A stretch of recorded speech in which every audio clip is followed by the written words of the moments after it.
everyone, welcome to Logan's Mosh Pit. Glad to have you here. Do me a favor, please subscribe if you haven't already. I know what you need, some more rock and read. Today we'll read chapter 43 and chapter 44 of Iron Man by the riffmaster from Black Sabbath, Tony Iommi. Without further ado, let's see how chapter 43 unfolds. After the world tour, the whole band moved to LA for 11 months. Again, it was a tax thing, so we thought we'd ship out there, write the next album, and record it. But it turned into a highly frustrating, never-ending process. Don Arden was managing us by then, with his daughter Sharon assisting him.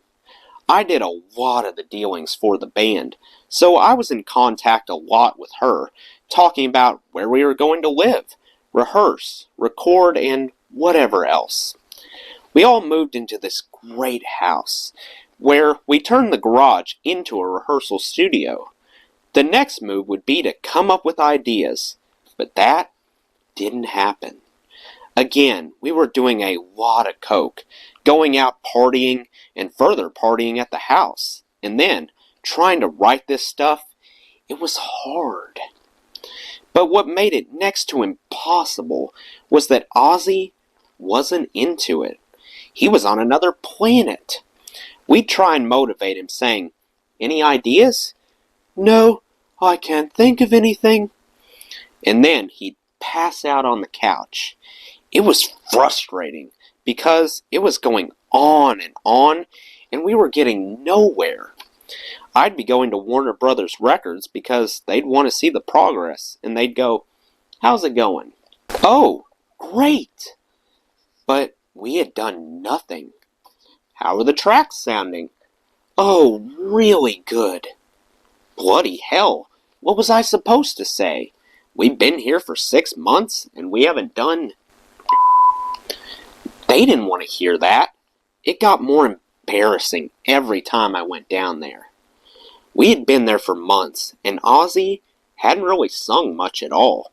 We couldn't have a good conversation with him because he took more booze and was pretty much out of it. We'd all be at times, but he was on a totally different level altogether. We could still create, but drinking affects certain people differently. I think Ozzy just lost interest in it all. We had about 3 ideas down musically, but we didn't know where to go next without Ozzy's input. We'd write a song, and then he'd go, "I don't want to sing on it." He sang a bit on Children of the Sea, and then he sort of fizzled away. It finally got to a point where we said, if Ozzy can't do it, we're going to have to either break up, or we're going to have to bring somebody else in. Ozzy wasn't yet involved with Sharon then. As a matter of fact, I was involved with her first, but we only had a friend-like relationship. It never was a love relationship. I had to deal with her all the time, and I liked her as a person. I said to Sharon, "We are having such a problem with Ozzy." She went, "Oh, give him time." I said, "We've got to get going. The record company is asking us where the music is." It got to the crunch, and we had to give Ozzy an ultimatum. "You have to do something, otherwise we are going to have to replace you." And that's what happened. Bill spoke to him and said, "Look, we're going to have to move on." It was sad. We had been together for a decade, but it got to a point where we couldn't relate to each other anymore. There were so many things flying around, and there was booze, and late nights, and women, and everything else. And then you get more paranoid, and you think, they hate me. We never fought, but it's hard to get through to people, to communicate and solve things when everybody's out of it. For some reason, I became the hole in it all. Ozzy seems to think it was me who pushed it, but I was only speaking on behalf of the band and trying to get the thing going. Somebody had to make a move. Somebody had to do something. Otherwise, we'd still be there now, and we'd all be out of it. So, that was it. I thought, maybe we should break up and I'll do something else. It was at that point that Sharon introduced me to Ronnie James Dio at a party. She suggested I should do a separate project and do that with Ronnie. I approached him and said, I'm in a terrible situation. I don't think it's going to work out anymore with what we got. Would you be interested in doing something else? Well, that wraps up chapter 43, so why don't we transition to chapter 44. Ozzy wasn't the only nearest and dearest leaving me. My marriage to Susan ended around the time I moved with the band to LA. In some ways, I can understand why.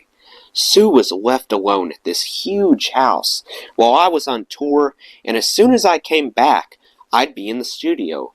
It must have been very lonely for her. She also saw the other guys going on holiday with their wives, while I stayed behind, working in the studio. I didn't see that I needed to look after the relationship more. With me, it was all work, work, work. I got blinded by it. You've got to do what you got to do, haven't you? But because of that, our relationship went astray. She wanted a divorce and went ahead with the papers. It was a shock. I got bitter about it all, and as a reaction to it, I went a bit mad. I went to LA and I was going for it. I had so many girls come in that I booked them at different times. I'd have one girl come at 2 o'clock and then another a couple of hours later, telling her, we don't finish rehearsals till 3, so if you come in at 4. One time I was with this girl and I heard the buzzer going at the gate. I looked out of the window and it was this other girl. I said, quick, you gotta go. It's my wife. She freaked out. Ah! I said, go across the roof and get down the wall there. I got her out of the window and she climbed across the roof, which sloped down so she could jump off it easy. As she was crawling along, the maid and my guitar tech were outside looking up, shaking their heads. I gave up the house. When I came back home from LA, I moved in with my folks for a while. In the meantime, Susan joined this sect in the UK where you give your money and all your possessions away and you move in with them and live off the land. It was really awkward. I spoke to her parents about it all, and they were in shock. They said to me, you've got to come back and live in the house. But I said, no, I can't. I can't see me coming back there now. I had somebody value the furniture. I put what belonged to me in storage, sold some of the other stuff, and gave Susan the money.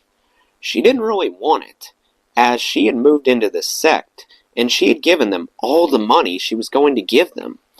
I never understood exactly who they were, this sect, and neither did her folks.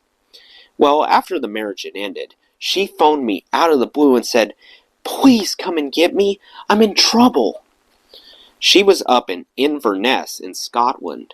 I was with a friend in a club in Birmingham, and I had had a few drinks. I panicked and said, she's having problems, I've got to go over there. Me and this friend went up in my Rolls Royce. Because it was a long way, I'd drive 100 miles, and then he'd drive the next 100. We finally got there, all stubbly and tired and shattered, and she went, why have you come up? Because you were having problems. Oh, well, I think it's sorted out now. I said, you're coming with us. No, I'm not. Yes, you are. One of those. She didn't, so we got in the car and went. Drove back another 300 miles. I saw her again just one more time, when I was in a relationship with Lita Ford. Lita was in LA, while I was back home in Birmingham, and Susan came to my house. She wanted to get back together. I said to her, look, I don't feel the same way about you anymore, and I've got a girlfriend now. It's hard to rekindle something like that. And that was the end of it. She moved to Australia, and I haven't seen her since. Well, that's the end of chapter 44. Let me know what you thought of both chapters in the comments below. That does it for today's video, guys. I hope you enjoyed. Make sure to like, comment, and subscribe if you haven't already. I really appreciate the support. I'll see you next time. Till then, rock on.